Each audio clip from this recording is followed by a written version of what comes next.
बुकवाईज with विशालमध्ये आपलं स्वागत आहे. आज आपण एका अशा पुस्तकावर बोलणार आहोत जे केवळ निसर्गाबद्दल नाही तर आपल्या अस्तित्वाच्या मुळांबद्दल आहे. डॉक्टर माधव गाडगीळ यांचं निसर्गाने दिला आनंदकंद. हे पुस्तक म्हणजे सकाळ वृत्तपत्रात प्रसिद्ध झालेल्या लेखांचा संग्रह आहे. पण ते वाचताना असं वाटतं की आपण निसर्गाच्या विशाल ग्रंथालयात बसलोय आणि त्याच्याशी थेट संवाद साधतोय. आणि त्या संवादाचा पहिला आणि सर्वात महत्वाचा धागा म्हणजे पुस्तकाचा गाभा. बरोबर. मानव हा निसर्गाचा मालक नाही तर त्याचा एक अविभाज्य घटक आहे. ही एकच ओळ आपल्याला आरसा दाखवते. हो. गेल्या काही शतकांमध्ये विशेषतः औद्योगिक क्रांतीनंतर आपण एका भ्रमात वावरत आहोत. कसल्या प्रमात? की विज्ञानाच्या जोरावर आपण निसर्गावर विजय मिळवू शकतो, त्याला नियंत्रित करू शकतो. बरोबर. म्हणजे आपण निसर्गाकडे एक सुपरमार्केट म्हणून बघायला लागलो आहोत. अगदी. जंगल दिसलं की लाकूड आणि जमीन दिसते, नदी दिसली की पाणी आणि वीज दिसते, डोंगर दिसला की खनिजं दिसतात. हो. प्रत्येक गोष्टीतून आपल्याला काय मिळेल याचाच विचार. हो. पण लेखक म्हणतात की थांबा, ही तुमची मालमत्ता नाही, तुम्ही या घरात भाडेकरू आहात, घरमालक नाही. बरोबर. हा दृष्टिकोनच इतका मोठा बदल घडवणार आहे की म्हणे की त्यावरच सगळी चर्चा आधारलेली आहे. आणि हाच दृष्टिकोन आपल्या संस्कृतीत कसा भिनलेला होता हे पुस्तक आपल्याला परत आठवण करून देतं. अगदी. आपले सणोत्सव बघा ना. हो. ते सगळे पेरणी, कापणी आणि ऋतुचक्राशी जोडलेले आहेत. आपली पारंपरिक औषधं वनस्पतींवर अवलंबून आहेत. आपल्या लोककथांमध्ये सुद्धा प्राणी, पक्षी, जंगल यांना किती महत्वाचं स्थान आहे. बरोबर. या सगळ्या गोष्टी काय सांगतात? त्या सांगतात की आपले पूर्वज निसर्गाला स्वतःपासून वेगळं मानत नव्हते. ते त्याच्यासोबत जगायचे. हो, त्याच्या लहरीनुसार. निसर्गापासून वेगळं होणं ही आधुनिक जगाची देणगी आहे आणि ती खूप महाग पडत आहे. आणि याच संदर्भात पुस्तकाचं शीर्षक किती समर्पक वाटतं. निसर्गाने दिला आनंदकंद. म्हणजे आनंदाचं मूळ. हा आनंद पैशांनी विकत घेता येत नाही. मॉलमध्ये फिरण्यात किंवा नवीन गॅजेट घेण्यात एक तात्पुरता आनंद असतो. पण पहाटे गवतावरचे दवबिंदू पाहण्यात, पक्ष्यांचा किलबिलाट ऐकण्यात किंवा एखाद्या विशाल वृक्षाखाली शांत बसण्यात जो आनंद आहे, जी शांतता आहे, ती खूप वेगळ्या पातळीवरची आहे. हो, तोच खरा आनंदकंद आहे जो आपण या धावपळीच्या आयुष्यात पार विसरून गेलो आहोत. आणि ही गोष्ट थेट उत्क्रांतीच्या सिद्धांताशी जोडलेली आहे. लेखक उत्क्रांतीकडे केवळ माकडाचा माणूस झाला इतक्या मर्यादित अर्थाने पाहत नाहीत. नाही. ते सांगतात की ही कोट्यावधी वर्षांची एक प्रक्रिया आहे जिने एक अत्यंत गुंतागुंतीचं आणि नाजूक जीवसृष्टीचं जाळं विणलं आहे. जीवसृष्टीचं जाळं. हो. यातला प्रत्येक जीव, अगदी आपल्या डोळ्यांना न दिसणारा सूक्ष्मजंतू सुद्धा महत्वाचा आहे. त्याची एक भूमिका आहे. आणि आपण माणूस म्हणून स्वतःला या जाळ्याच्या केंद्रस्थानी समजतो. हीच तर चूक आहे. सत्य हे आहे की आपण या जाळ्यातला केवळ एक धागा आहोत. एक धागा तुटला की संपूर्ण जाळ्याची वीण उसवते. याचे एक अगदी सोपा पण खूप परिणामकारक उदाहरण पुस्तकात दिलंय, जे हे नातं किती नाजूक आहे हे दाखवतं. मधमाशांचं उदाहरण घेऊया का? हो, उत्तम उदाहरण आहे ते. समजा आपण जी रासायनिक खतं आणि कीटकनाशकं वापरतो त्यामुळे मधमाशांची संख्या कमी झाली किंवा त्या नाहीशात झाल्या, तर याचा परिणाम फक्त आपल्याला मध मिळणार नाही इतकाच मर्यादित नसतो. बरोबर? अजिबात नाही. तो तर हिम्मगाचं टोक आहे. खरा परिणाम पुढे सुरू होतो. कसा? मधमाशा आणि इतर कीटक परागीभवनाचं म्हणजे पॉलिनेशनचं काम करतात. हो. ते थांबलं की अनेक वनस्पतींना फळं, फुलं आणि बिया येणार नाहीत. याचा थेट परिणाम त्या फळांवर आणि बियांवर जगणाऱ्या असंख्य पक्षी आणि प्राण्यांवर होतो. त्यांची संख्या घटते. अच्छा. पक्षी कमी झाले की ते जे बिया पसरवण्याचं काम करायचे ते थांबतं. आणि मग त्याचा परिणाम जंगलावर होतो. अगदी. थेट जंगलाची रचना, त्याची वाढ आणि आरोग्यावर. म्हणजे बघा, एका लहानशा कीटकाच्या अस्तित्वावर अख्खं जंगल अवलंबून आहे. हे आहे ते जीवसृष्टीचं जाळं. हे थक्क करणारं आहे. आणि हे जाळं फक्त जैविक नाही तर ते सांस्कृतिक सुद्धा आहे. बरोबर. इथेच परिसराचा इतिहास ही संकल्पना येते. पुस्तकात पश्चिम घाटाचं जे उदाहरण दिलंय ते खूप महत्वाचं वाटतं. म्हणजे तिथलं पर्यावरण, दाट जंगलं, भरपूर पाऊस, यामुळे तिथली संस्कृती कशी घडली? खूप सुंदर प्रश्न आहे. पश्चिम घाटातल्या लोकांनी निसर्गाशी जुळवून घेणाऱ्या जीवनपद्धती हजारो वर्षांपासून विकसित केल्या आहेत. याचंच एक सर्वोत्तम उदाहरण म्हणजे देवराई. देवराई? हो. देवाच्या नावाने राखून ठेवलेलं जंगल. या जंगलातून कोणी लाकूड तोडत नाही, शिकार करत नाही. वरवर पाहता ही एक अंधश्रद्धा वाटेल, हो, वाटू शकते. पण या श्रद्धेच्या मागे एक जबरदस्त पर्यावरणीय शहाणपण दडलेलं आहे. म्हणजे याला आपण आजच्या भाषेत कम्युनिटी रिझर्व्ह किंवा बायोस्फिअर रिझर्व्ह असं काही म्हणू शकतो का? नक्कीच. देवराया ह्या जैवविविधतेच्या खजिन्यासारख्या होत्या. त्या अनेक दुर्मिळ वनस्पती, प्राणी आणि कीटकांना आश्रय द्यायच्या. आणि पाण्याचाही काही संबंध आहे का? खूप महत्वाचा. अनेक झऱ्यांचं आणि नद्यांचं उगमस्थान ह्या देवरायांमध्ये सुरक्षित राहायचं. म्हणजे ह्या देवराया अख्खं गाव आणि परिसराची पाण्याची सोय करायच्या. म्हणजे ज्याला आपण अंधश्रद्धा म्हणून हिणवलं हं. ते खरं तर निसर्ग संवर्धनाचं एक यशस्वी आणि शाश्वत मॉडेल होतं. अगदी. ते ज्ञान हजारो वर्षांच्या अनुभवातून आलं होतं, प्रयोगशाळेतून नाही.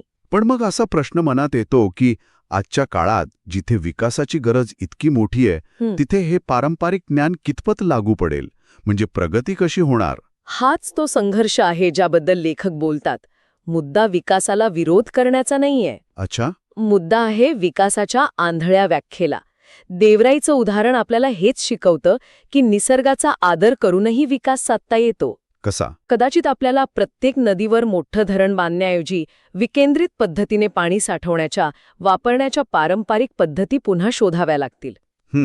त्या देवराया आपल्याला निसर्गाचे नियम शिकवतात.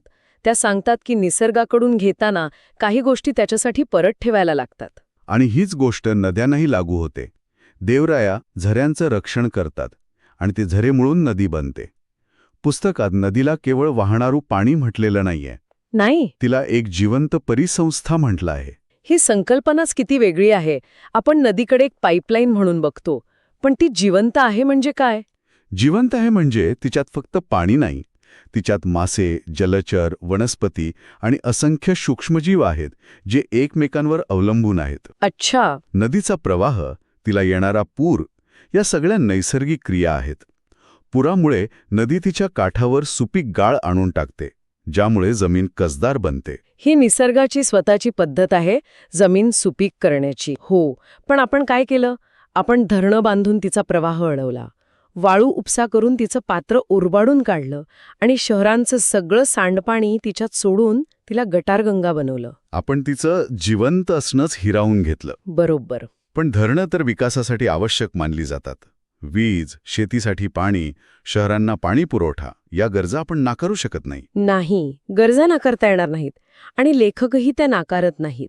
पण ते निसर्गाच्या नियमांकडे दुर्लक्ष करून केलेल्या अविचारी विकासावर कठोर टीका करतात. म्हणजे त्याचे काही दुष्परिणाम पण आहेत? खूप आहेत. धरणांमुळे नदीचा गाळ समुद्रापर्यंत पोहोचत नाही, ज्यामुळे किनारपट्टीची धूप वाढते.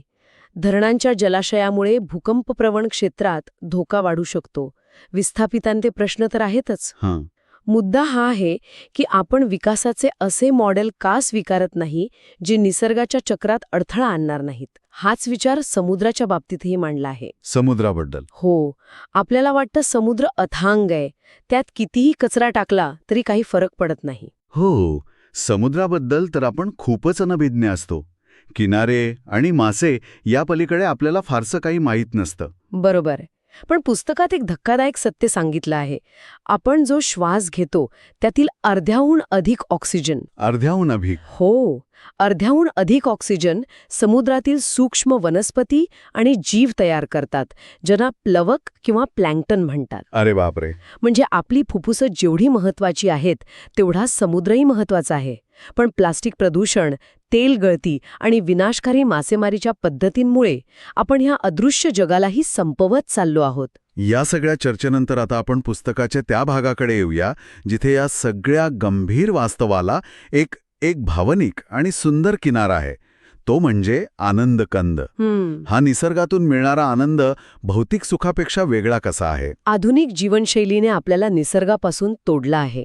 आपला आनंद आता वस्तूंमध्ये आणि अनुभवांच्या खरेदी विक्रीत अडकला आहे. हो. यामुळे एक प्रकारची अस्वस्थता, तणाव आणि पोकळी निर्माण झाली आहे.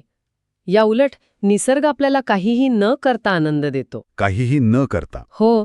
फक्त शांत बसून झाडांच्या पानांची सळसळ ऐकणं, वाहत्या पाण्याकडे पाहत राहणं, आकाशातले ढग बघणं, यातून जी मानसिक शांतता मिळते ती अतुलनीय आहे. खरंय. तो एक प्रकारचा मेडिटेटिव्ह अनुभव असतो. त्यासाठी पैसे मोजावे लागत नाहीत, फक्त थोडा वेळ आणि एक सजग नजर लागते. आणि निसर्ग आपल्याला संयम शिकवतो, कारण तिथे काहीही घाईगडबडीत होत नाही. हो, एक बी रुजून झाड व्हायला अनेक वर्ष लागतात. बरोबर. निसर्ग आपल्याला समतोल शिकवतो. हाच खरा आनंदकंद आहे, जो आपल्या मानसिक आरोग्यासाठी अत्यंत गरजेचा आहे. आणि याच पार्श्वभूमीवर पुस्तकाच्या पहिल्या भागाच्या शेवटी लेखक आपल्याला त्या मूळ संघर्षाकडे घेऊन येतात. बरोबर. एका बाजूला हा निसर्गाचा आनंदकंद आहे, ही त्याची जीवनदायी व्यवस्था आहे, आणि दुसऱ्या बाजूला आहे मानवाच्या अमर्याद गरजांमधून जन्माला आलेला विकास. हा विकास विरुद्ध पर्यावरण संघर्ष नेमका सुरू कुठून झाला? हाच कळीचा मुद्दा आहे. औद्योगिकरण आणि शहरीकरणामुळे आपल्याला वीज, रस्ते, सुखसोयी मिळाल्या हे खरं आहे, पण त्याची किंमत कोणी चुकवली? त्याची किंमत निसर्गाने आणि निसर्गावर थेट अवलंबून असलेल्या स्थानिक आणि आदिवासी समाजांनीच चुकवली आहे. खाणकामासाठी किंवा धरणांसाठी जेव्हा जंगलं तोडली जातात, तेव्हा केवळ झाडं आणि प्राणी नाहीसे होत नाहीत, तर तिथे पिढ्यानपिढ्या राहणाऱ्या लोकांचं घर, त्यांची संस्कृती, त्यांचे जीवनच उद्ध्वस्त होतं. या विकासाचे फायदे मुठभर लोकांपर्यंत पोहोचतात, पण त्याचे दुष्परिणाम मात्र सगळ्यांना, विशेषतः गरिबांना भोगावे लागतात. आणि पुस्तक इथेच एक मूलभूत प्रश्न विचारतं. हो, निसर्गाला नष्ट करून मिळवलेली समृद्धी ही खरी समृद्धी आहे का? आणि आपण जो विकास साधत आहोत तो खरंच टिकाऊ आहे का? तर आज आपण डॉक्टर माधव गाडगीळ यांच्या निसर्गाने दिला आनंदकंद या पुस्तकाच्या पहिल्या भागातील काही अत्यंत महत्त्वाच्या विचारांवर चर्चा केली.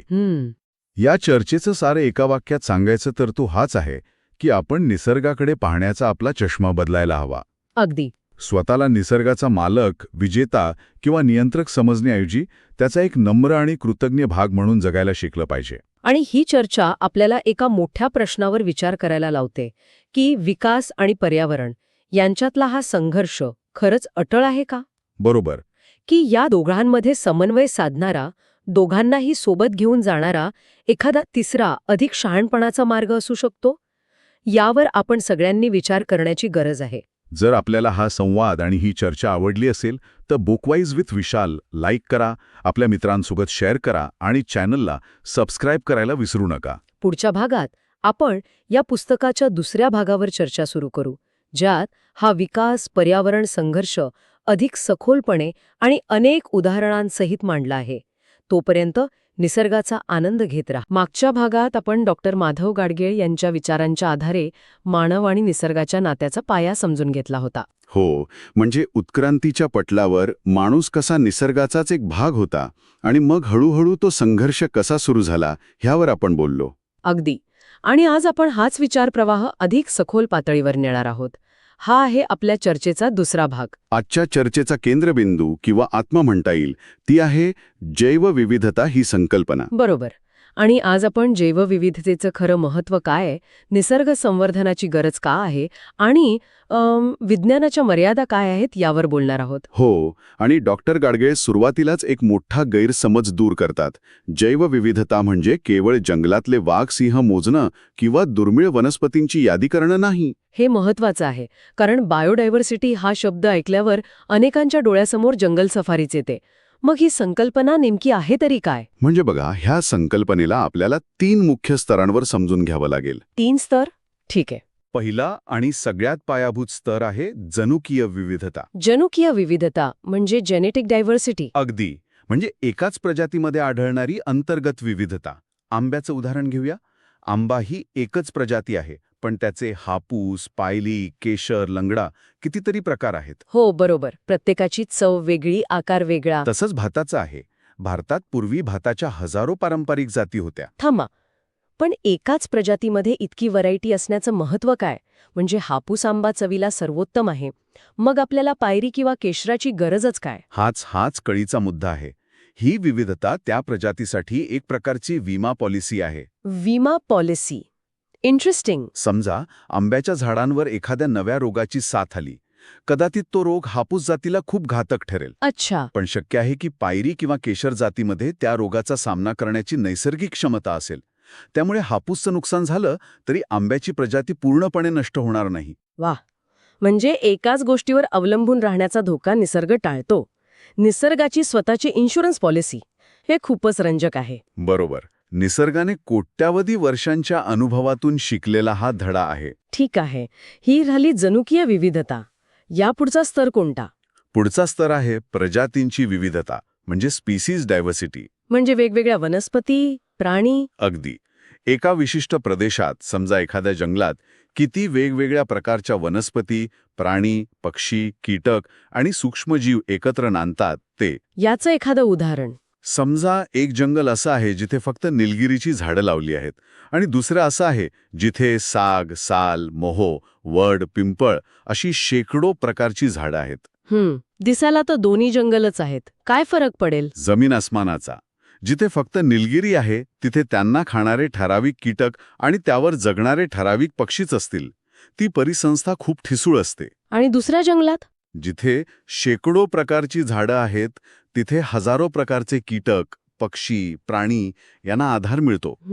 तिथे एक समृद्ध अन्न साखळी तयार होते. ओके. ती व्यवस्था जास्त स्थिर आणि स्वयंपूर्ण असते. ओके. म्हणजे आधी एका प्रजातीमधील व्हरायटी, नंतर वेगवेगळ्या प्रजातींची व्हरायटी, आता तिसरा स्तर. तिसरा आणि सर्वात व्यापक स्तर आहे परिसंस्थांची विविधता म्हणजे इकोसिस्टम डायव्हर्सिटी. परिसंस्था म्हणजे जंगलं, नद्या, समुद्र. हो.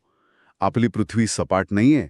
इथे घनदाट जंगलं आहेत, विस्तीर्ण गवताळ प्रदेश आहेत, खळाळत्या नद्या, अथांग समुद्र, उष्ण वाळवंट, या प्रत्येक रचनेला परिसंस्था म्हणतात. म्हणजे जसं आपल्या शरीरात हृदय, फुफ्फुसं, मेंदू हे वेगवेगळे अवयव वेगवेगळी कामं करतात आणि सगळ्यांच्या एकत्र कामामुळे शरीर चालतं, तसंच काहीसं. उत्तम उदाहरण. अगदी तसंच. जंगलं हवा शुद्ध करतात, तर महासागर हवामानाचं नियंत्रण करतात. गवताळ प्रदेश जमिनीची धूप थांबवतात. या सगळ्या परिसंस्था एकत्र मिळून पृथ्वीला सजीवांसाठी अनुकूल ठेवतात. आता किती महत्वाची आहे हे आता स्पष्ट होतंय. याचं एक सोपं उदाहरण डॉक्टर गाडगीळ देतात. ते म्हणतात, जैवविविधतेकडे एका हुशार गुंतवणूकदाराच्या पोर्टफोलिओसारखं बघा. गुंतवणूकदाराच्या पोर्टफोलिओसारखं. हो. कोणताही हुशार गुंतवणूकदार आपले सगळे पैसे एकाच शेअरमध्ये कधीच टाकत नाही, नाही का? तो ते विभागून गुंतवतो. बरोबर. Don't put all your eggs in one basket. जेणेकरून शेअर बाजार कोसळला तरी सोन्याचा भाव त्याला तारतो. अगदी तेच. निसर्ग हाच नियम वापरतोय. जैवविविधतेच्या माध्यमातून निसर्ग आपली गुंतवणूक वेगवेगळ्या ठिकाणी विभागून ठेवतो. त्यामुळे दुष्काळ किंवा महापुरासारखं संकट आलं तरी संपूर्ण व्यवस्था कोलमडून पडत नाही. पण गंमत अशी आहे की गेल्या काही दशकात आपण मानवाने याच्या अगदी उलट केलंय. नेमका तोच मुद्दा आहे. म्हणजे अन्न सुरक्षा वाढवण्यासाठी आपण जी हरित क्रांती केली त्यात जास्त उत्पादन देणाऱ्या काही मोजक्या पिकांच्या जातींवरच भर दिला. आणि त्यामुळे आपली संपूर्ण अन्न पुरवठा साखळी जास्त नाजूक आणि जोखमीची बनली. हाच तो विरोधाभास आहे. औषधांच्या बाबतीतही तेच असेल, नाही का? हो. आज उपलब्ध असलेली अनेक प्रभावी औषधं थेट वनस्पतींपासून मिळतात. जैवविविधतेचा ह्रास हा केवळ काही प्राणी पक्षी नाहीसे होण्याचा भावनिक मुद्दा नाही, तो थेट मानवाच्या अस्तित्वाशी जोडलेला गंभीर धोका आहे. आणि या अफाट जैवविविधतेचं आपल्या अगदी जवळचं जिवंत उदाहरण म्हणजे सह्याद्रीच्या पर्वतरांगा, म्हणजेच आपला पश्चिम घाट. अगदी. डॉक्टर गाडगील यांच्या अभ्यासात या प्रदेशाला विशेष स्थान आहे.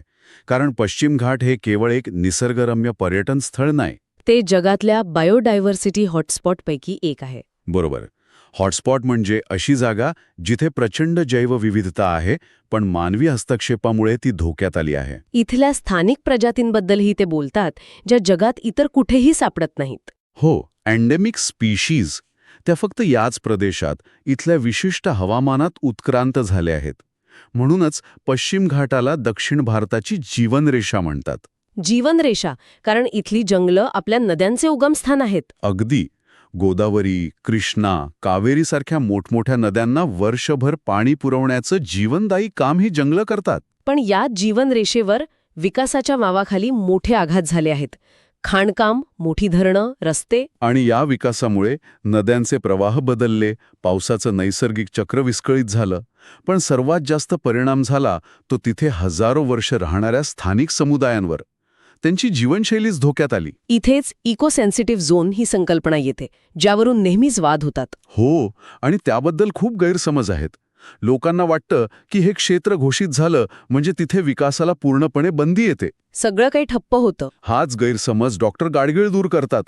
ते स्पष्ट करतात की याचा उद्देश विकास थांबवणे नाही, तर विकासाला योग्य दिशा देणे, त्याला नियंत्रित करणे हा आहे. कसं? याला आपण शहरांमधील सायलेन्स झोनसारखं समजू शकतो.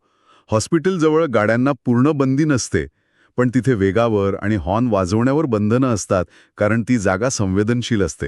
हे उदाहरण खूप महत्वाचं आहे. म्हणजे मुद्दा विकास विरुद्ध पर्यावरण नाही, तर तो कसा करायचा हा आहे. बरोबर. इकोसेन्सिटिव्ह झोनमध्ये खाणकामासारख्या मोठ्या विनाशकारी प्रकल्पांना परवानगी नसते, पण त्याऐवजी स्थानिक लोकांना रोजगार देणारे छोटे, पर्यावरणाला पूरक असलेले उद्योग नक्कीच राबवले जाऊ शकतात. जसं की कृषी पर्यटन किंवा फळप्रक्रिया उद्योग. अगदी. खरी अडचण तेव्हा येते जेव्हा हे निर्णय स्थानिक लोकांना विश्वासात न घेता वरून लादले जातात. डॉक्टर गाडगीळ मानवी हस्तक्षेपाचे असे अनपेक्षित परिणाम खूप साध्या उदाहरणामधून सांगतात. म्हणजे समजा एखाद्या घनदाट जंगलातून आपण एक रस्ता बांधला. आपल्याला वाटतं की आपण फक्त रस्त्यापुरतीच झाडं तोडली. हो, पण प्रत्यक्षात तिथे एक विनाशकारी साखळी प्रक्रिया सुरू होते. आणि त्याचे परिणाम आपल्याला लगेच दिसत नाहीत, ते हळूहळू समोर येतात. अगदी. पहिलं म्हणजे वाहनांच्या आवाजाने जंगलाची शांतता भंग पावते. दुसरं, प्राण्यांचे येण्या-जाण्याचे मार्ग तुटतात आणि मग हत्ती, बिबट्यासारखे प्राणी मानवी वस्तीत येतात. संघर्ष वाढतो. तिसरं, शिकारी लोकांना जंगलाच्या आतपर्यंत प्रवेश करणं सोपं होतं. आणि चौथं म्हणजे रस्त्यालगत अतिक्रमणं वाढायला लागतात. बघता बघता ती परिसंस्था आतून पोखरली जाते. असंच एक जबरदस्त उदाहरण आहे रासायनिक कीटकनाशकांचं आणि त्यातून तयार होणाऱ्या सुपरबग्सचं. सुपरबग्स म्हणजे काय? म्हणजे बघा, सुरुवातीला शेतकरी कीटकनाशक वापरतात, तेव्हा उत्पादन वाढतं, सगळ्या किडी मरतात. पण निसर्गाच्या नियमानुसार वाचलेल्या काही किडींमध्ये त्या रसायनाला तोंड देण्याची क्षमता तयार होते. प्रतिकार शक्ती वाढते. मग शेतकरी आणखी प्रभावी औषध वापरतो. बरोबर. आणि त्याला प्रतिसाद म्हणून कीटक स्वतःला आणखी शक्तिशाली बनवतात. या दुष्टचक्रातूनच सुपरबग्स तयार होतात. म्हणजे असे कीटक ज्यांच्यावर कोणतंच रसायन काम करत नाही. अगदी. ते नियंत्रणाबाहेर जातात. निसर्गावर विजय मिळवण्याचा हा प्रयत्न शेवटी आपल्यावरच उलटतो. पण मग ह्यावर उपाय काय?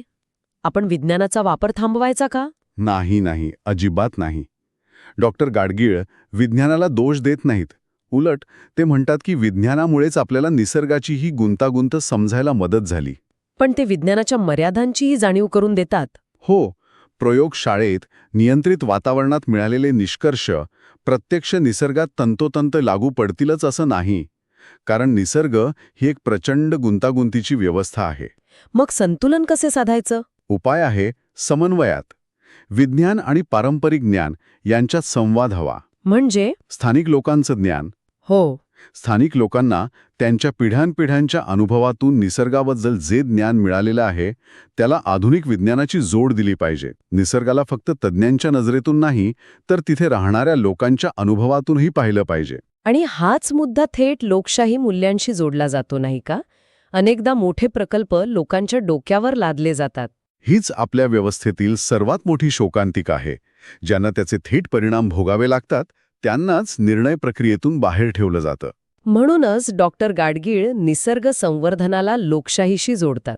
ते आग्रह धरतात की पर्यावरणाशी संबंधित निर्णय हे पारदर्शक असावेत, सर्वांना सहभागी करून घेणारे असावेत.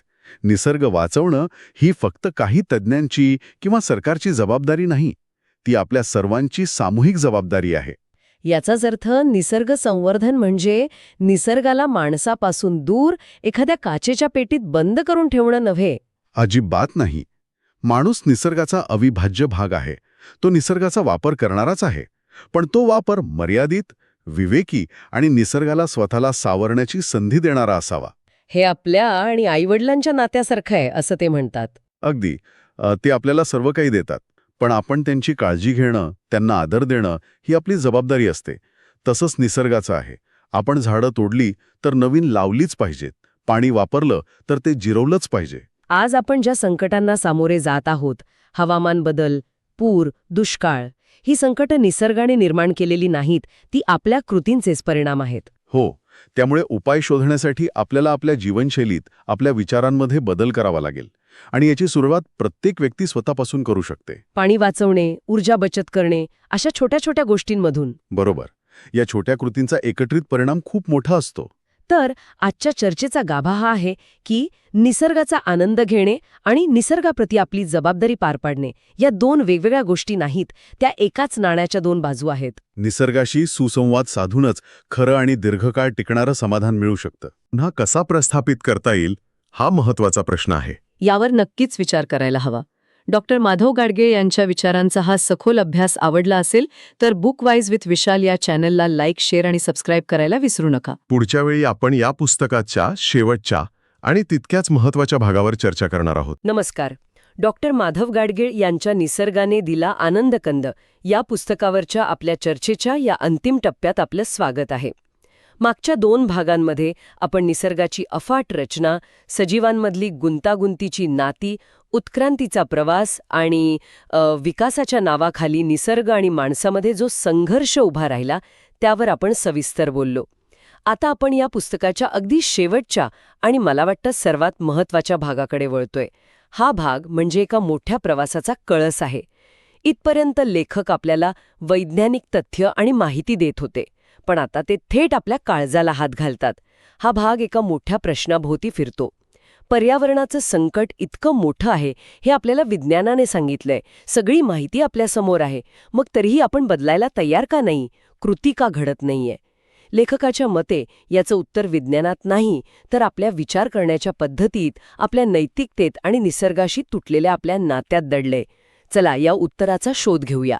तुम्ही जो प्रश्न मांडलात ना तोच या शेवटच्या भागाचा आत्मा आहे आणि याची सुरुवातच एका मूलभूत विचाराने होते.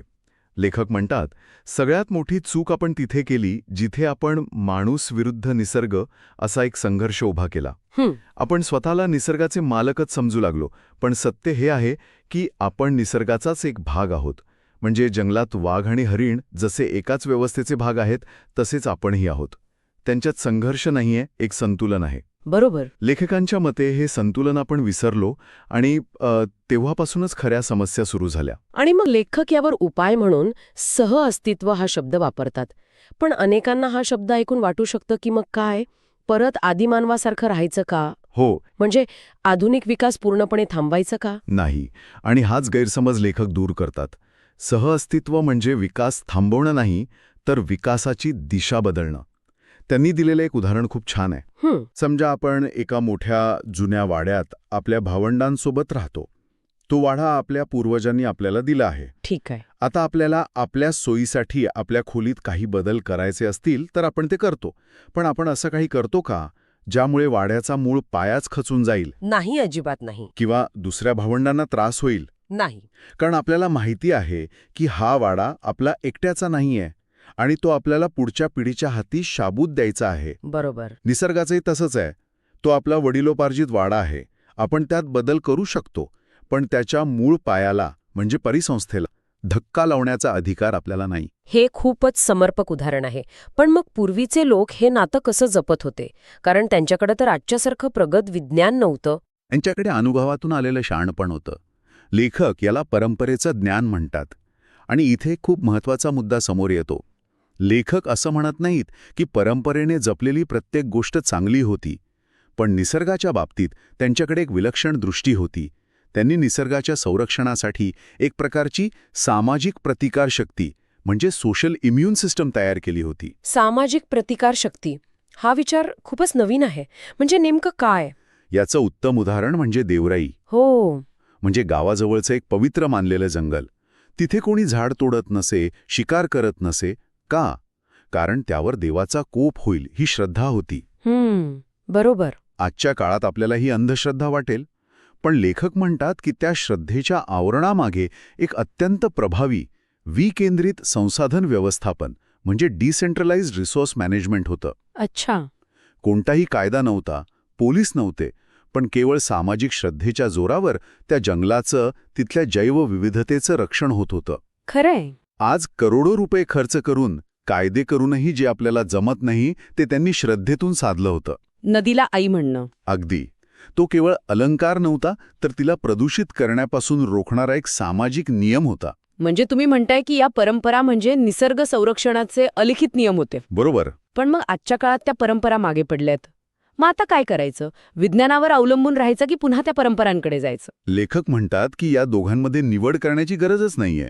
उलट या दोघांची सांगड घालणं गरजेचं आहे. परंपरेतील जे शाश्वत विचार आहेत त्यांना विज्ञानाचा आधार द्यायला हवा. देवराईचं महत्त्व आज आपल्याला इकॉलॉजीच्या भाषेत समजतंय. ती स्थानिक जैवविविधतेची जनुकीय पेढी म्हणजे जीन बँक असते. म्हणजे परंपरेने जे अनुभवाने सांगितलं तेच आज विज्ञान सिद्ध करतंय. त्यामुळे संघर्ष नाही, संवाद हवा. आणि हा संवादच आपल्याला नैतिकतेच्या पुढच्या टप्प्यावर घेऊन जातो. नैतिकता हा शब्द आला की अनेकांना वाटतं हा काहीतरी तात्विक, हवेतला विषय आहे. हो, पण लेखक याला थेट आपल्या जगण्याशी जोडतात. निसर्गाचं रक्षण करणं हे फक्त आर्थिक फायद्यासाठी किंवा वैज्ञानिक कुतूहलासाठी नाही, तर ती एक नैतिक जबाबदारी आहे, असं ते म्हणतात. हो. आणि ही जबाबदारी ते एका सुंदर संकल्पनेतून मांडतात, अमानत. अमानत म्हणजे आपल्याकडे असलेली ठेव. ही हवा, हे पाणी, ही जंगलं आपली मालमत्ता नाहीये. ती पुढच्या पिढ्यांनी आपल्यावर विश्वास ठेवून सांभाळायला दिलेली एक ठेव आहे. आपण त्या ठेवीचे फक्त विश्वस्त आहोत, मालक नाही. मग एक विश्वस्त म्हणून आपण त्या ठेवीचं काय करतोय? आपण आपल्या मुलांच्या हातात काय देणार आहोत? कर्जबाजारी झालेली, उजाड झालेली जमीन की एक फळती फुलती बाग? हा प्रश्न जेव्हा आपण स्वतःला विचारतो तेव्हा पर्यावरण हा केवळ बाहेरचा विषय राहत नाही, तो आपल्या आतला, आपल्या सत्सद्विवेक बुद्धीचा विषय बनतो. पण ही सत्सद्विवेक बुद्धी, हे निसर्गाशी असलेलं नातं आजच्या पिढीमध्ये कसं रुजवायचं? विशेषतः जी पिढी शहरांमध्ये कॉन्क्रीटच्या जंगलात वाढतेय, जिचा निसर्गाशी थेट संबंधच येत नाही. यावर लेखकांनी खूप भर दिला आहे आणि त्यांच्या मते याचं एकमेव उत्तर आहे अनुभवातून शिक्षण. पर्यावरणाचं शिक्षण म्हणजे शाळेत निबंध लिहिणं किंवा झाडांची चित्र काढणं नव्हे. बरोबर. ते खरं शिक्षण तेव्हा सुरू होतं जेव्हा मुलांचे हात मातीने भरतात. जेव्हा एखादं मूल स्वतःच्या हाताने लावलेल्या रोपाला रोज पाणी घालतं आणि त्याला पहिलं पान फुटताना पाहतं, तेव्हा निसर्गाशी त्याचं एक भावनिक नातं तयार होतं. ज्याने सुरवंटाचं फुलपाखरू होतानाचा चमत्कार पाहिला आहे, तो सहजासहजी निसर्गाची हानी करू शकत नाही. अगदी खरंय. लेखक म्हणतात, पोहायला शिकायचं असेल तर पाण्यात उतरावंच लागतं. निसर्गावर प्रेम करायला शिकायचं असेल तर निसर्गात जावंच लागतं. पण शहरांमध्ये हे कसं शक्य आहे? इथे तर मोकळ्या जागाच नाहीत. सगळीकडे इमारती, रस्ते आणि गाड्या.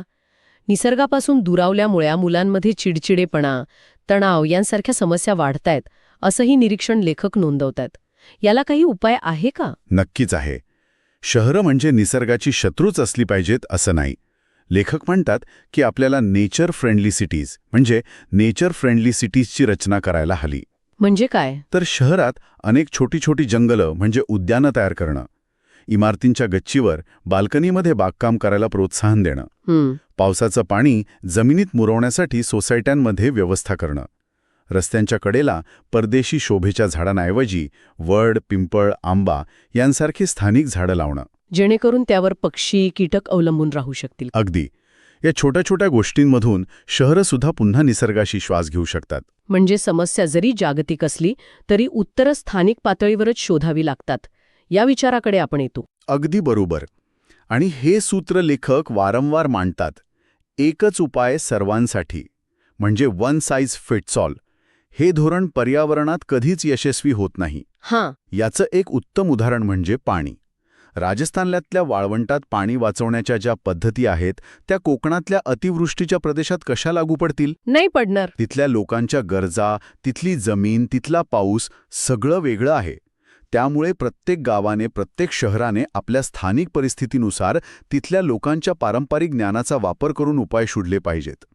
लेखक एक अनुभव सांगतात की जेव्हा त्यांनी जंगल वाचवण्यासाठी तिथल्या आदिवासींना सोबत घेतलं तेव्हाच त्यांना खरं यश मिळालं. अच्छा. कारण त्या जंगलाची खरी माहिती आणि ते जपण्याची खरी तळमळ त्या लोकांमध्येच होती. हे सगळं ऐकल्यावर पटतंय. सरकार, शास्त्रज्ञ, संस्था हे सर्व आपापल्या जागी महत्वाचे आहेत. पण या सगळ्यात माझ्यासारख्या एका सामान्य माणसाची भूमिका काय? मी एकटी काय बदल घडवू शकते? ही हतबलतेची भावना अनेकांमध्ये असते. यावर लेखक काही बोलतात का? हो, आणि हा या पुस्तकातला सर्वात आशावादी भाग आहे. लेखक म्हणतात की सामान्य माणसाने स्वतःला ग्राहक म्हणजे कन्झ्युमर समजणं बंद करून नागरिक म्हणजे सिटिझन म्हणून जागा होण्याची गरज आहे. ग्राहक आणि नागरिक. ग्राहक फक्त वस्तू विकत घेतो आणि वापरतो, पण नागरिक प्रश्न विचारतो. आपल्या परिसरातलं तळं का बुजवलं जातंय यावर तो आवाज उठवतो. नदीत कोण रसायनं सोडतंय याची माहिती काढतो. बरोबर. तो केवळ तक्रार करत नाही, तर स्वतःच्या पातळीवर कृतीही करतो. पाणी जपून वापरण्यापासून ते प्लॅस्टिकला नाही म्हणण्यापर्यंतचे छोटे बदल तो स्वतःच्या आयुष्यात करतो. आणि जेव्हा असे लाखो नागरिक एकत्र येतात, तेव्हा सरकारला आणि कंपन्यांनाही त्यांची धोरणं बदलावी लागतात. खरे. त्यामुळे एकट्या माणसाच्या कृतीला खूप महत्त्व आहे. तो बदलाचा पहिला बिंदू आहे. आणि जेव्हा आपण ही भूमिका स्वीकारतो, निसर्गाचे मालक नाही तर राखणदार बनतो, तेव्हा जो आनंद मिळतो तोच खरा आनंदकंद. पुस्तकाच्या नावाचा अर्थ इथे येऊन पूर्ण होतो. हो. हा आनंद मॉलमध्ये जाऊन खरेदी करण्याच्या किंवा महागड्या हॉटेलमध्ये जेवण्याच्या आनंदापेक्षा खूप वेगळा आणि खोल आहे. निश्चितच. तो क्षणिक सुखाचा नाही, तर समाधानाचा आनंद आहे. तुम्ही लावलेल्या आंब्याच्या झाडाला पहिली कैरी लागलेली पाहण्याचे समाधान आहे, त्याची तुलना कशाशीही होऊ शकत नाही. अगदी. आपल्या घराच्या खिडकीत रोज येणाऱ्या चिमण्यांसाठी दाना पाणी ठेवल्यावर त्यांच्या चिवचिवाटाने जे घर भरून जातं, तो आनंद विकत मिळत नाही. निसर्गाचा नाश करून मिळणारं सुख हे तात्पुरतं आणि पोकळ असतं. पण निसर्गाचं रक्षण करून तिच्यासोबत जगून मिळणारं समाधान हे पिढ्यानपिढ्या टिकणारं असतं. तोच खरा आनंदकंद. तर या पुस्तकाचा शेवटचा भाग आपल्याला केवळ समस्या सांगून निराश करत नाही, तर तो एक आशेचा दिवा दाखवतो. तो आपल्याला कृती करायला उद्युक्त करतो. संकटं मोठी आहेत, पण आपल्या पूर्वजांचं शहाणपण, विज्ञानाची ताकद आणि एक नागरिक म्हणून आपल्यात असलेली क्षमता याच्या जोरावर आपण यावर मात करू शकतो. फक्त गरज आहे ती निसर्गाकडे वापराची वस्तू म्हणून पाहण्याचा दृष्टिकोन बदलून तिला आपला सहप्रवासी मानण्याची.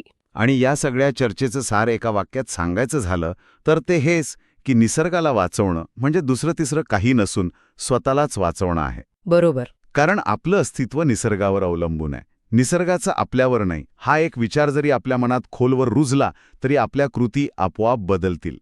मग वीज वाचवणं किंवा कचरा कमी करणं हे ओझं वाटणार नाही, तर ती एक सहज सवय होऊन जाईल. आपल्याला जर ही सखोल चर्चा आवडली असेल आणि अशाच प्रकारे वेगवेगळ्या पुस्तकांचं सार सोप्या भाषेत समजून घ्यायचं असेल, तर बुकवाईज विथ विशाल म्हणजेच बुकवाईज विथ विशाल या चॅनलला लाईक, शेअर आणि सबस्क्राईब करायला विसरू नका. तर निसर्गाने दिला आनंदकंद या पुस्तकातून आपण शिकलो की निसर्ग हा केवळ आपल्या आजूबाजूला नाही, तर तो आपल्या प्रत्येक श्वासात, आपल्या संस्कृतीत आणि आपल्या अस्तित्वातच आहे. हा निसर्ग जपला तरच जीवनाचा आनंदकंद अखंड राहील. या संपूर्ण चर्चेतून एक विचार मनात घर करून राहिलाय. लेखक म्हणतात की आपल्याला निसर्गाकडे पाहण्याचा आपला दृष्टिकोन बदलायला हवा. जर आपण उद्यापासून खरोखरच स्वतःला निसर्गाचे मालक न समजता या पृथ्वीवरचे एक सहप्रवासी मानलं, तर आपल्या रोजच्या जगण्यातील पहिली कोणती एक सवय आपण बदलू? तुम्हाला पुढच्या वेळी कोणत्या पुस्तकाचा सारांश ऐकायला आवडेल? तुमच्या सूचना कमेंट्समध्ये नक्की कळवा. कदाचित पुढच्या भागात तुमच्याच आवडीचं पुस्तक असेल.